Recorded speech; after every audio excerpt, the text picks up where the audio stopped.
அட்டா பாவீங்களா, யாருமே இந்த விஷயத்தை எனக்கு சொல்லலையே. இரும்ப கட் பண்றதுக்கு இவ்வளவு நாளா நான் கேஸ் கட்டிங்கையும் கட்டிங் மிஷினையும் தான் பயன்படுத்திக்கிட்டு இருந்தேன். ரீசெண்டா நம்ம ஒரு பிளாஸ்மா கட்டிங் மிஷின் வாங்கியிருந்தோம். பத்தி நம்ம தெளிவா ஒரு வீடியோவும் போட்டிருந்தோம். நிறைய நண்பர்கள் அந்த மிஷினை எங்க இருந்து வாங்கலாம், எந்த கம்பெனி பிராண்ட் வாங்கலாம் அப்படின்னு தொடர்ந்து எனக்கு டிஎம் பண்ணிக்கிட்டே இருக்கீங்க. இன்னைக்கு இதை பத்தி தெளிவா ஒரு வீடியோ பண்ண போறோம். இதுக்கப்புறம் இதை பத்தி நம்ம பேசவே போறது இல்ல. அது மாதிரி கிளியர் கட்டா நான் சொல்ல போறேன். முக்கியமா இந்த வீடியோவை ஷேர் பண்ணிட்டு அப்படியே ஒரு லைக் கொடுத்துருங்க. இப்போ பாத்தீங்கன்னா நம்ம இந்த மாதிரி கேவ் லைன்ஸ், முக்கியமா பிளாஸ்மா கட்டிங் எதுக்கு பெட்டர் அப்படின்னு கேட்டீங்கன்னா, நம்ம டிசைன் ஒர்க் ஏதாவது பண்றோம், இல்ல மாதிரி கேவ் லைன் ஏதாவது கட் பண்றோம் அப்படின்னா முக்கியமா இதுக்கெல்லாம் ரொம்ப யூஸ்ங்க. முக்கியமான ஒரு விஷயமே என்னன்னா, பிளாஸ்மா கட்டிங் மிஷினை பொறுத்த வரைக்கும் ஸ்பீட் அதிகங்க. கேஸ் கட்டிங்கை விட கையை நீங்க வேகமா இழுத்து குயிக்கா கட்டிங் வேலையை பார்க்க முடியும். நான் வாங்கின மிஷின் என்ன அப்படி நிறைய நண்பர்கள் டிஎம் பண்ணியிருந்தீங்க. இப்ப பார்த்துட்டு இருக்கிறது கட் 70 அப்படிங்கிற இந்த பிளாஸ்மா கட்டிங் மிஷினை பாக்குறீங்க. இது ஒரு 15 mm திக்னஸ் உள்ள பிளேட் வரைக்கும் கட் பண்ணலாம். அதுக்கு மேல போனுச்சுன்னா கட் 100 அப்படின்னு சொல்லி ஒரு மிஷின் இருக்கு.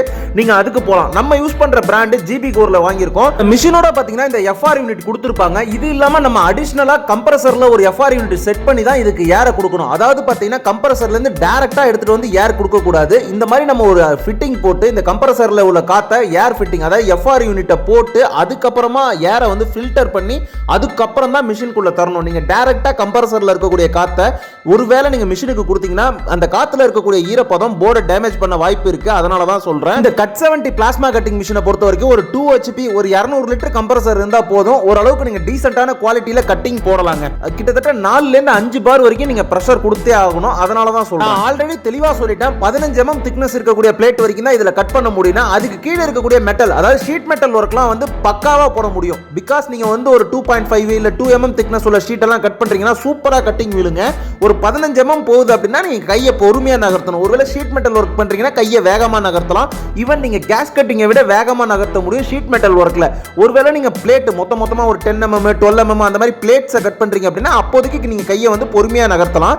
ஈவன் நீங்க கேஸ் கட்டிங்கை விட இதுல ஸ்பீடா வேலை பார்க்க முடியும். அதுக்கு எந்த விதமான குறைச்சையும் இல்லைங்க. அதே மாதிரி முக்கியமான ஒரு விஷயம்னா ஃபினிஷிங்.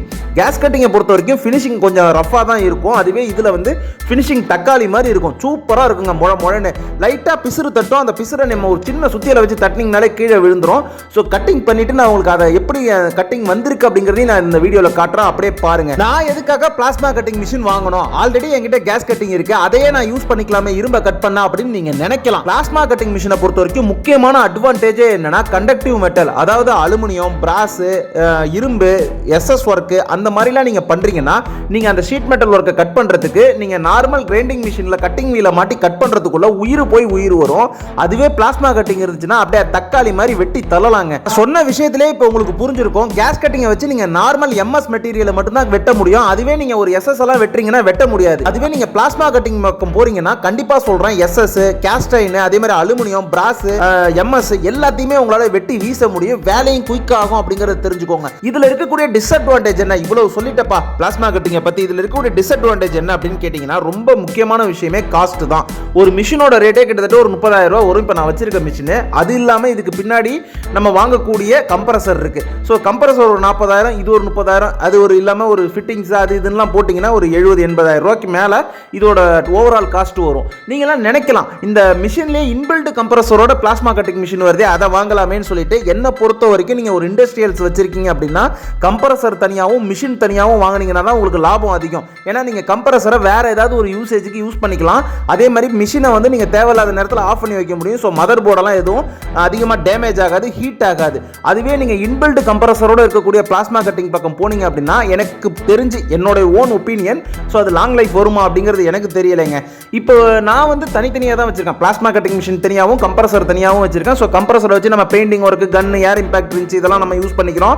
இப்போ பார்த்தீங்கன்னா உங்களுக்கு தெரியும் அப்படியே அல்வா மாதிரி கட் பண்ணுது பார்த்தீங்களா. கடைசியாக சொல்லிடுறேன், நீங்க லாங் டைமுக்கு ஒரு இண்டஸ்ட்ரியல் வச்சிருக்கீங்க அப்படின்னா எனக்கு தெரிஞ்சு நீங்க பிளாஸ்மா கட்டிங் மிஷின் பக்கம் போறது ரொம்ப பெட்டர். ஏன்னா நீங்க கேஸுக்காக வெயிட் பண்ண தேவையில்லை. ஒருவேளை நீங்க கேஸ் கட்டிங் மட்டும் போதும், சின்ன லெவல்ல நான் சின்ன ஒர்க் ஷாப் தான் வச்சிருக்கேன் அப்படின்னா நீங்க கேஸ் கட்டிங் யூஸ் பண்ணிக்கலாம். கேஸ் கட்டிங்ல இருக்கக்கூடிய அட்வான்டேஜ் என்ன அப்படின்னா நீங்க எம்எஸ் கட் பண்ணிக்கலாம். அதே நேரத்தில் ஹீட் ட்ரீட்மெண்ட் ஒர்க் ஏதாவது பண்றீங்கன்னா அதுக்கு யூஸ் பண்ணிக்கலாம். பிளாஸ்மா கட்டிங் மிஷின் பக்கம் வந்தீங்க அப்படின்னா ரொம்ப சிம்பிளா உங்களுக்கு செலவுன்னு பார்த்தா கரண்ட் மட்டும் தான். ஸோ கரண்ட் அந்த அளவுக்குலாம் எடுக்கலைங்க. நான் தொடர்ந்து யூஸ் பண்ணிக்கிட்டு இருக்கிறதுனால சொல்றேன், கேஸ் கட்டிங்கை விட இது லாபமான ஒரு விஷயம் தான், ரொம்ப குயிக்கான விஷயம் தான். அதே மாதிரி பிசுறு இல்லாம மிஷினை வந்து மெட்டீரியல் கட் பண்றதுக்கும் ரொம்ப யூஸ்ஃபுல்லா இருக்கு. இந்த வீடியோவை மறக்காம ஷேர் பண்ணுங்க. நான் வச்சிருக்க மிஷின் தான் உங்களுக்கு வேணும்னா என்னோட டிஸ்கிரிப்ஷன்ல நான் யார்கிட்ட மிஷின் வாங்கணும்னோ அவங்களோட நம்பர் கொடுத்துருக்கேன். தேவைப்படக்கூடிய நண்பர்கள் அவங்கள கான்டாக்ட் பண்ணி சரியான மிஷின்ஸ் சரியான அளவுல நீங்க கேட்டு வாங்கிக்கோங்க. இந்த மாதிரி யூஸ்ஃபுல்லான கண்டென்ட் தர நம்ம சேனலை இன்னும் நீங்க சப்ஸ்கிரைப் பண்ணி ஃபாலோ பண்ணாம பார்த்துட்டு இருக்கீங்க. தயவு செஞ்சு ஃபாலோ பண்ணி சப்ஸ்கிரைப் பண்ணிக்கோங்க. ஏன் சொல்றேன்னா நிறைய யூஸ்ஃபுல்லான கண்டென்ட்டோட நான் டெய்லி வந்து உங்களை பார்க்க போறேன். நிறைய டெக்னிக்கல் சம்பந்தமான விஷயங்களை நீங்களும் தெரிஞ்சுக்க முடியும், நானும் தெரிஞ்சுக்க முடியும்.